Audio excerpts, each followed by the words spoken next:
So, hi Will, thank you so much for joining me today. Hi, Sophie. Hi, how are you? Not too bad. Yeah, not too bad today. Sun's shining, so can't be happier. Sun shining, and you've got a diary full of interviews, so that's great. Yeah, Um, I'm never as happy as when I've got a diary full of interviews. is exactly what you should be saying to your tech recruiter. So, thank you very much. So, thought this would be a really cool opportunity for us to sit down and have a chat about our senior developer role. So Yep. we are recruiting for a senior full stack developer here at Tempo.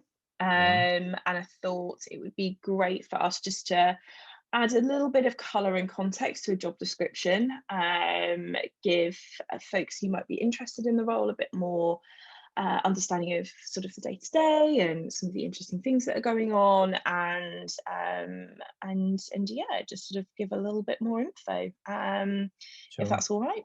Yeah, perfect. Cool. So I think a really good place to start would be sort of the most obvious question, I suppose, that you can't always get from a job description, which would be, what does a day to day look like, day to day role look like for a senior developer with us?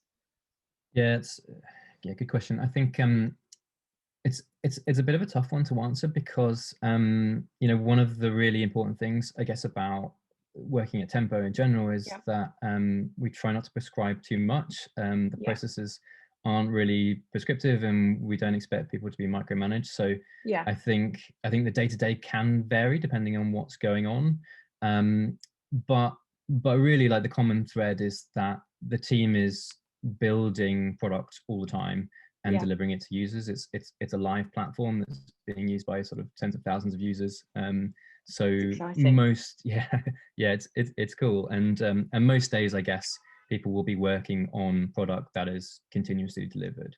Yeah. No, Um, I think that's really cool. I think that's really cool. You sort of it's out there in the world. It's not a hypothetical, and you can get real time feedback, I suppose. And I know our product feedback channel in Slack's pretty active, which is super cool.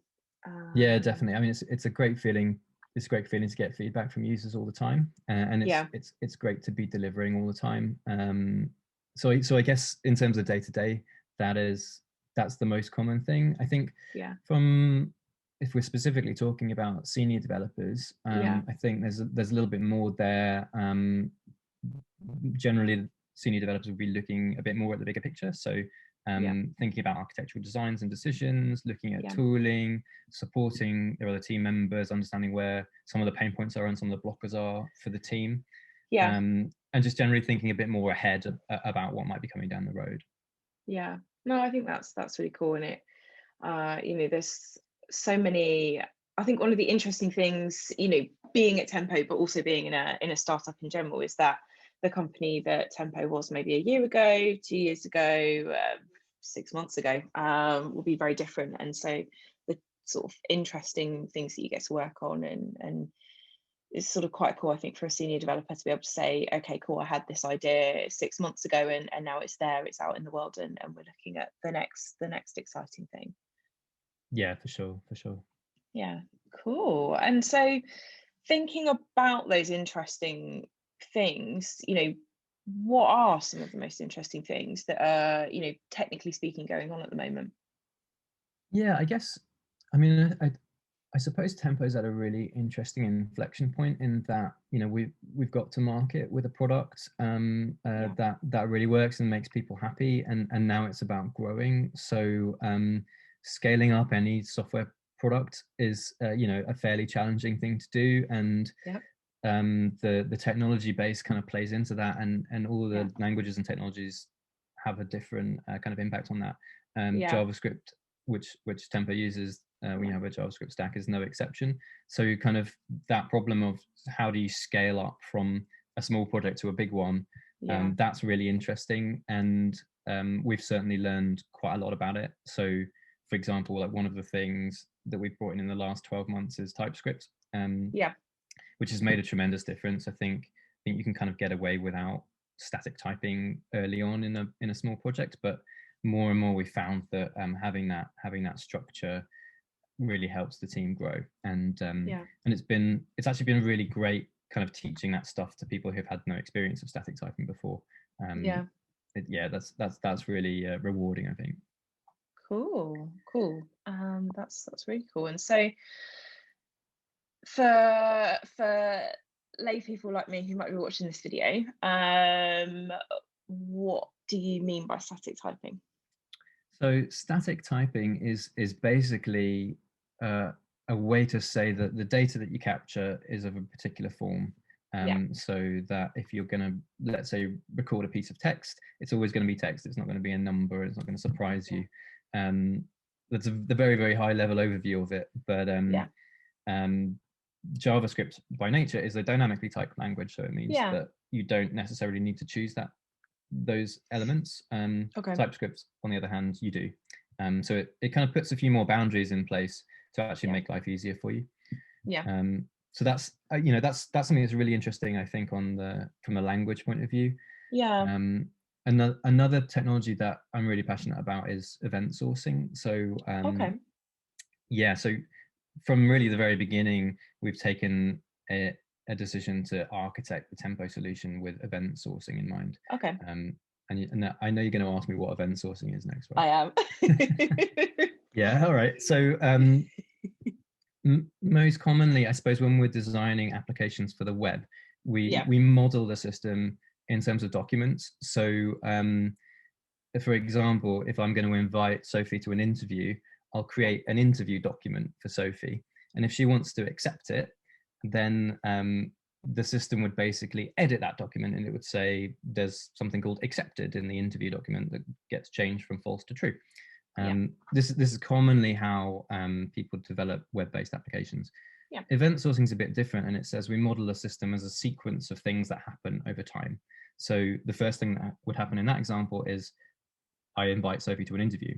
The second thing that would happen is there's an interview acceptance event that gets logged.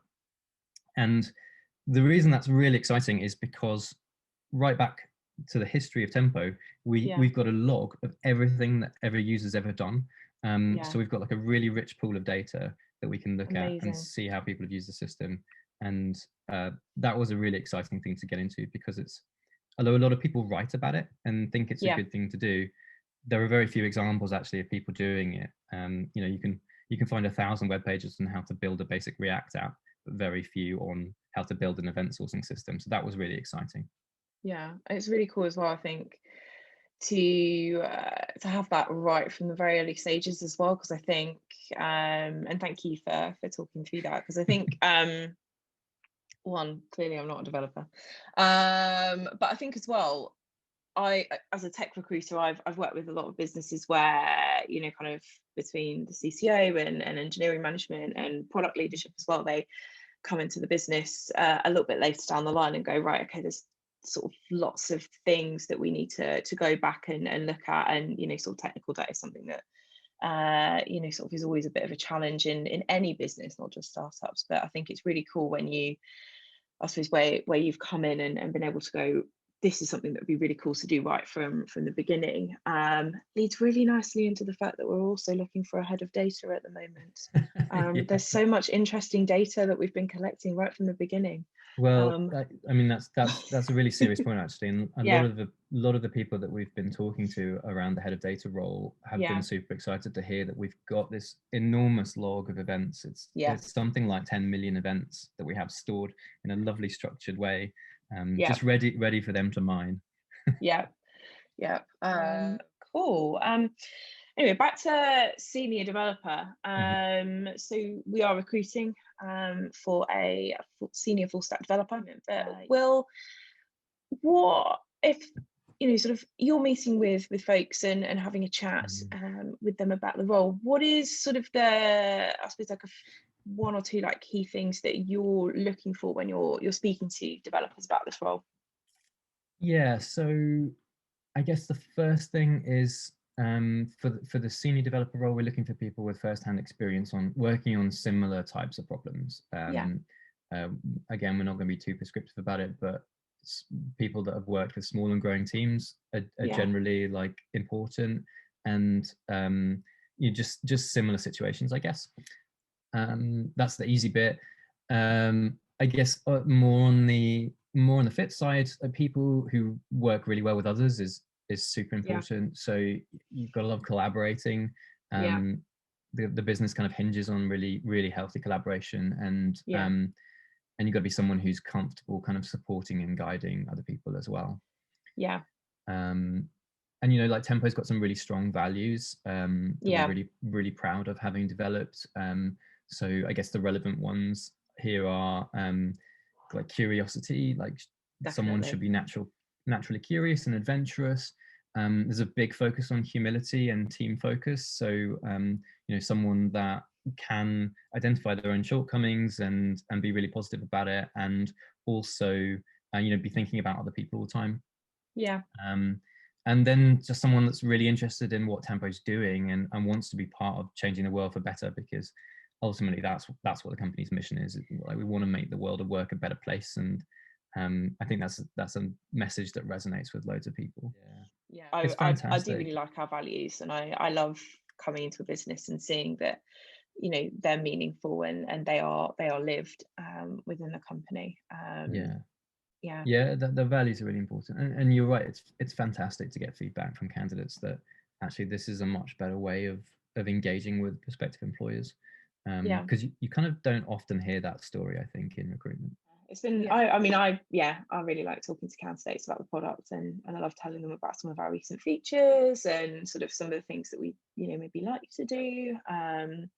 But I won't give it all away on this call. If anybody wants to hear things like that, they can either get in touch with me, get in touch with you as well.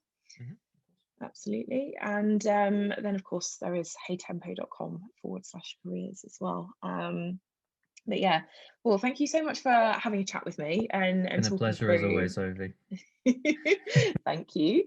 And talking through some of the techie bits as well, which is useful for me, and hopefully for people watching as well. And yeah, if you've watched this far as well, thank you so much. But yeah, that's me signing off.